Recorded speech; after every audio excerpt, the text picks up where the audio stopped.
Hello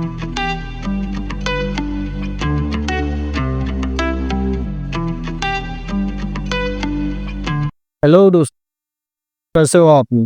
स्वागत है आपका बुलेज में। तो दोस्तों, आज हम बात करने वाले हैं अपने पड़ोसी मुल्क नेपाल के क्राइसिस के बारे में और देखेंगे कि उस क्राइसिस की वजह से हमारे यहाँ के कौन कौन से स्टॉक्स पे इम्पैक्ट पड़ने वाला है। ठीक है दोस्तों, तो चलिए सबसे पहले हम शॉर्ट में समझ लेते हैं कि नेपाल में अभी जो क्राइसिस चल रहा है उसके पीछे का रीज़न क्या है और अभी नेपाल की कंडीशन क्या चल रही है।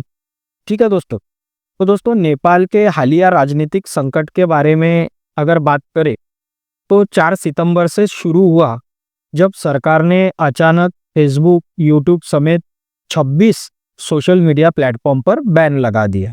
ठीक है, सरकार के इस कदम से युवा पीढ़ी सड़कों पर आ गई और विरोध प्रदर्शन हिंसक हो गए। हजारों गुस्साए युवाओं ने संसद, उसके बाद राष्ट्रपति भवन, वहाँ का सुप्रीम कोर्ट समेत तमाम राजनीतिक और सरकारी दफ्तरों में लूटपाट करते हुए वहां पे आग लगा दी है। ठीक है दोस्तों, उसके बाद हम देखते हैं कि प्रदर्शनकारियों ने कई शीर्ष नेताओं के घरों में घुसपैठ भी की और उनके साथ मारपीट तक किया गया। इस प्रदर्शन में अब तक दोस्तों 19 लोगों की मौत हो चुकी है और सरकार को अपना सोशल मीडिया पे जो उन्होंने बैन लगाया था, जिसकी वजह से नेपाल में क्राइसिस स्टार्ट हुआ था, अब वो बैन उन्हें वापस लेना पड़ा है। अभी फिलहाल वहां पे सेना के हाथों में कमान दे दी गई है। ठीक है दोस्तों, अब कौन कौन से सेक्टर्स पे इम्पैक्ट होने वाला है इस क्राइसिस का, कौन कौन से स्टॉक्स पे खतरे की तलवार लटक रही है, ये जानने से पहले और आगे बढ़ने से पहले दोस्तों अपने चैनल को प्लीज सब्सक्राइब करो, बेल आइकॉन दबाओ, ताकि ऐसे नॉलेजेबल वीडियो सबसे पहले आपके पास आए और आप उसका अच्छी तरह से यूज करके उसको प्रॉफिट में कन्वर्ट कर सको। ठीक है दोस्तों, तो चलिए दोस्तों अब देखते हैं कि नेपाल की इस क्राइसिस की वजह से अपने इंडियन स्टॉक मार्केट के कौन कौन से स्टॉक्स पर इसका इम्पैक्ट होने वाला है। दोस्तों, नेपाल में जारी राजनीतिक संकट ने भारत के कॉरपोरेट जगत को भी चिंता में डाल दिया है। प्रधानमंत्री केपी ओली के इस्तीफे के बाद और 19 लोगों की मौत के बाद नेपाल में अब सेना ने अपने हाथों में कमान ले ली है। राजनीतिक अस्थिरता ने वहां कारोबार करने वाली भारतीय कंपनियों के सामने भी कुछ सवाल खड़े कर दिए। दोस्तों, भारत की वहां पे 7 एफएमसीजी सेक्टर्स, एफएमसीजी यानी दोस्तों फूड्स रिलेटेड जो सेक्टर्स है, जिसे हम खाते हैं पीते हैं, उसके रिलेटेड जो सेक्टर्स है, उसकी 7 कंपनियां जो अपने इंडिया की वहां पे डायरेक्ट ट्रेड करती है। ठीक है दोस्तों, तो दोस्तों ऐसे में नेपाल के शांत होने तक उनके कारोबार पर असर पड़ने की आशंका जताई जा रही है। ये जो 7 कंपनियां हैं, इसमें जो नेपाल में डायरेक्ट ट्रेड करती है, या तो वहां पे प्रोडक्ट मैन्युफैक्चर करती है या फिर इंडिया से वहां पे एक्सपोर्ट होता है। तो कंपनियां हैं दोस्तों अपनी आईटीसी लिमिटेड, हिंदुस्तान यूनिलीवर, टाबर, उसके बाद वरुण बेवरेज, मारिको, बिकाजी फूड्स और ब्रिटानिया। तो दोस्तों आपको ये 7 जो कंपनियां हैं और इनके स्टॉक्स, इनको ध्यान में रखना है और इनके बारे में अलर्ट होने की आपको जरूरत है। ठीक है दोस्तों ये कंपनियां नेपाल में या तो प्रत्यक्ष उत्पादन करती है या फिर अपने भारतीय डिवीजन के जरिए वहां पे एक्सपोर्ट करती है। नेपाल में हालत बिगड़ने पर इन कंपनियों की जो सप्लाई चेन है, ठीक है दोस्तों, वो बाधित होने की यानी डिस्टर्ब होने की वहां पे आशंका जताई जा रही है। और इनकी जो मैन्युफैक्चरिंग यूनिट है, मतलब इन्होंने जो वहां पे फैक्ट्रीज लगाई हुई है दोस्तों, उनको भी नुकसान पहुंचने का खतरा बताया जा रहा है। दोस्तों जो डाबर के उत्पाद है यानी जो डाबर के प्रोडक्ट्स है, वो नेपाल में काफी लोकप्रिय है।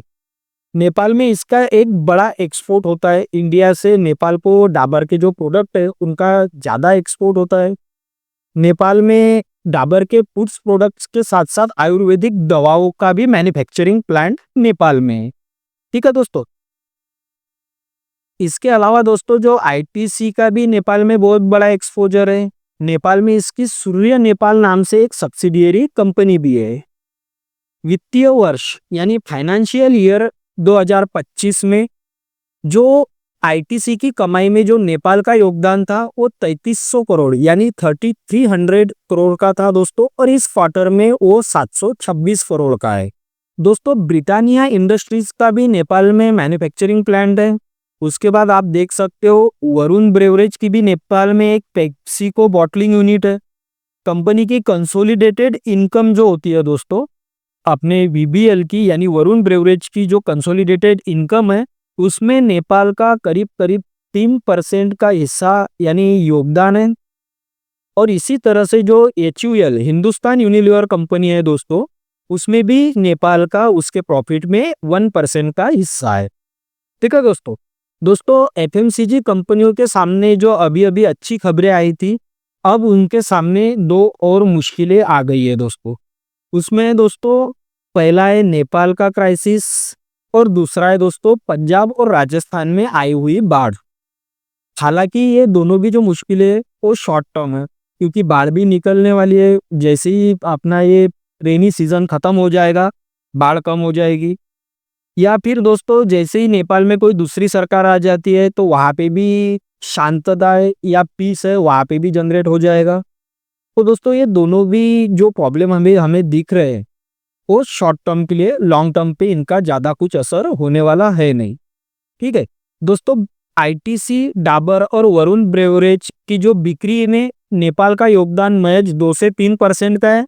ऐसे में इस संकट के चलते इन कंपनियों की जो तिमाही नतीजों पर कोई बहुत बड़ा असर देखने की हमें उम्मीद नहीं है। ठीक है दोस्तों, नेपाल से पहले बांग्लादेश में भी ऐसी स्थिति हमें देखने को मिली थी। हालांकि वहां पर राजनीतिक अस्थिरता के बावजूद भी अपनी जो मैरिको कंपनी है उसने एक अच्छा प्रदर्शन किया था, जबकि जो इमामी है उसकी ग्रोथ पर थोड़ा दबाव हमें देखने को वहां पे मिला था।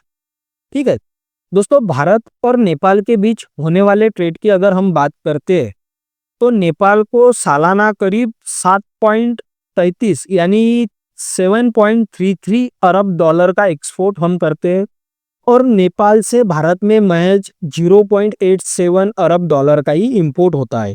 तो दोस्तों अगर इसे देखा जाए तो हम नेपाल के साथ जो ट्रेड करते हैं उसमें हम काफ़ी हद तक प्रॉफिट में रहते हैं, क्योंकि हमारा एक्सपोर्ट ज़्यादा है, उसके अगेंस्ट में हमारा इंपोर्ट बहुत कम है। ठीक है दोस्तों नेपाल के कुल ट्रेड का 60 से 65% भारत से होता है। ये बहुत अच्छी बात है दोस्तों कि पूरे नेपाल का जो ट्रेड होता है वो 60 से 65% भारत से ही होता है। यानी नेपाल अपने कारोबार के लिए दोस्तों भारत पर काफ़ी हद तक निर्भर है। ठीक है दोस्तों जो 7 कंपनियां या 7 स्टॉक्स के बारे में, 7 स्टॉक्स के बारे में हमने अभी बात की है कि जिन पे डायरेक्ट और इनडायरेक्ट तरीके से नेपाल के क्राइसिस का इम्पैक्ट हो सकता है।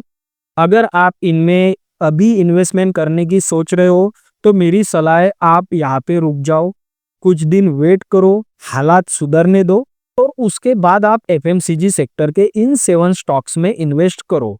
और अगर आपको अभी करना है तो एफएमसीजी सेक्टर की जो अदर कंपनियां हैं आप उनको कंसीडर कर सकते हो, या फिर जो अदर सेक्टर है यानी अदर देन एफएमसीजी सेक्टर आप उनको कंसीडर कर सकते हो इन्वेस्टमेंट के लिए।